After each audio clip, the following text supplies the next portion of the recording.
I do, as should almost any cinephile. Now, I admit silent films probably aren't for everyone. I mean, they're very different than what we're used to seeing in today's day and age. I mean, film has evolved a lot over the 100+ years it's existed. However, there is a certain something I do like about silent films. There's a certain thing that they had to put into it that you just don't have to do anymore, right?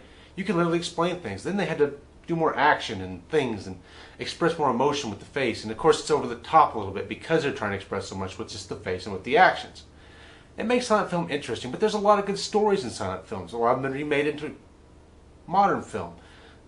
William S. Hart is one of my favorite cowboy actors, and he did everything silent. His last film was in 1925, 2 years before talking film came into use. So everything he did was silent, and he did some really great films. He put in some really great stories. Some of Tom Mix's tricks are just excellent, excellent things you would rarely see in film. He did some things on a horse that were so impressive, and unfortunately, because of the fragile nature of film back then, the rumor is that some of his best stuff, which was done in the late 18 teens, so like 1817 to 1819, was lost in a fire. And they said those are some of his best tricks, and unfortunately they're gone now. But silent film had something. It was different. It was what it had to be at the time. So I feel like people maybe dismiss these out of hand a little bit, but man, I really like silent film. There's some of these westerns in silent film. I had to just do a top 10 list of my favorite silent westerns because I do have 10 I could list off for you.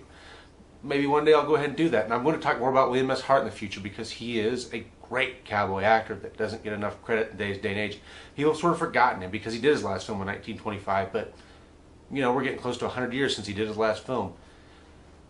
But he was great, and he influenced a lot of people. He had heavy influence on Clint Eastwood and John Ford, and that counts for something. And so, silent films aren't for everyone, and I'm the first one to concede that. And I understand why maybe some people don't like it to a certain extent.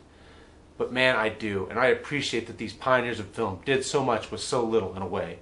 You know, cameras didn't have the same abilities today, without the sound, without a lot of background stuff, without special effects, and they just made it happen.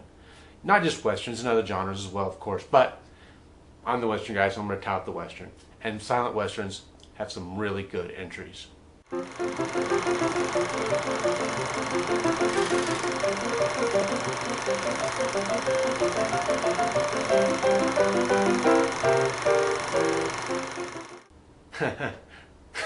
Don't worry, I'll fix it. I kind of like you better this way for now. Not in my ear. Well, thanks for watching. I hope you enjoyed, and we'll see you again here on the Cinematic Range.